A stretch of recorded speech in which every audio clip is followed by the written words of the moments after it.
সাকিব খান সবসময় বরাবরই চেঞ্জ কিছু নতুনত্ব কাজ আপনাদেরকে উপহার দেয়। আমরা কোথাও গেলে না সবাই নাইস কাপল হিসেবে আমাদেরকে খুব সুন্দর করে অ্যাকসেপ্ট করে। আজকে মনে হচ্ছে যে আরো ভালো ভালো চলচ্চিত্র আপনাদের জন্য আমার করতে হবে। আমার কাছে তো মনে হচ্ছে না যে নায়িকা সংকট, কিন্তু সিনেমার সংকট আছে, এটা আমি বুঝতে পারি। প্রযোজক পরিচালক যাকে নিয়ে কাজ করবে তারাই নায়িকা হবে। বাংলাদেশে যে কোনো নায়িকাকে নিয়ে কাজ করবে, এটা সাকিব খানের ইচ্ছা। অনেকগুলো অফার আসছে, বিভিন্ন ব্র্যান্ডও ওকে এখন চায়। যেমন আমি কোনো ওপেনিংয়ে গেলে বলে কি ভাইয়াকে নিয়ে আসবেন, ও কিন্তু যেতে চায় না কোথাও। যেমন আজকে অ্যাওয়ার্ড অনুষ্ঠানে ওকে ইনভাইট করা হয়েছে, আপু ভাইয়াকে কিন্তু নিয়ে আসবেন। তো এই জন্যই ও আসে। বিভিন্ন ব্র্যান্ড প্রমোশনে গেলেও আপু ভাইয়াকে সাথে রাখবেন, কারণ আমাদের জুটিটা আপনারা এতটা সুন্দরভাবে গ্রহণ করেছেন।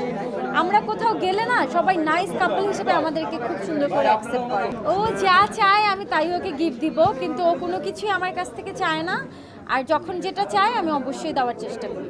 কাজের প্রতি ডেডিকেশন আরও বেড়ে যায়, তখন মনে হয় আরও ভালো ভালো কাজ আপনাদের উপহার দেওয়া উচিত।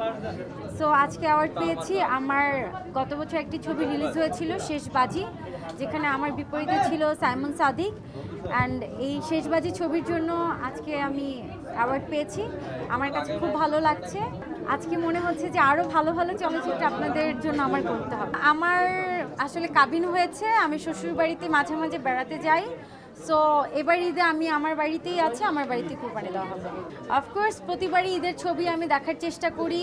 এবার তো তাণ্ডব অবশ্যই দেখবো। সাকিব খানের বরবাদেও অবশ্যই আমরা দেখেছি, আমরা দুজন হলে গিয়ে দেখেছিলাম বরবাদ ছবি।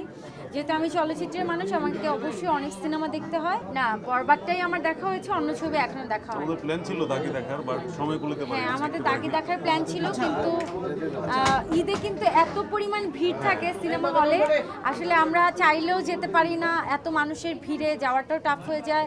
অ্যান্ড আরেকটা সংকট থাকে টিকেটের সংকট থাকে। সো এই জন্য আমাদের আসলে দুইটা ছবি দেখা হয় না, আমরা একটা ছবি দেখেছি। আমার কাছে তো মনে হচ্ছে না যে নায়িকা সংকট, কিন্তু সিনেমার সংকট আছে, এটা আমি বুঝতে পারি। বাংলাদেশে অনেক সুন্দর সুন্দরী নায়িকা আছে, কিন্তু ডিপেন্ড করে গল্প।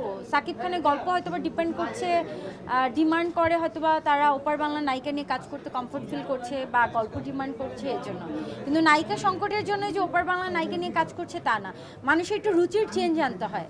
সাকিব খান সবসময় বরাবরই চেঞ্জ কিছু নতুনত্ব কাজ আপনাদেরকে উপহার দেয়। সো আমার কাছে মনে হয় এই নতুনত্বের জন্য নতুন নায়িকা ওপার বাংলা নায়িকা নিয়ে কাজ করছে। আর প্রযোজক পরিচালক যাকে নিয়ে কাজ করবে তারাই নায়িকা হবে। সো এখানে আমার উপর বা অন্যান্য আরও 10টা নায়িকার উপর কোনো কিছু ডিপেন্ড করে না, এখানে সাকিব খানের উপরও ডিপেন্ড করে। সাকিব খান যদি চায় বাংলাদেশে যে কোনো নায়িকাকে নিয়ে কাজ করবে, এটা সাকিব খানের ইচ্ছা।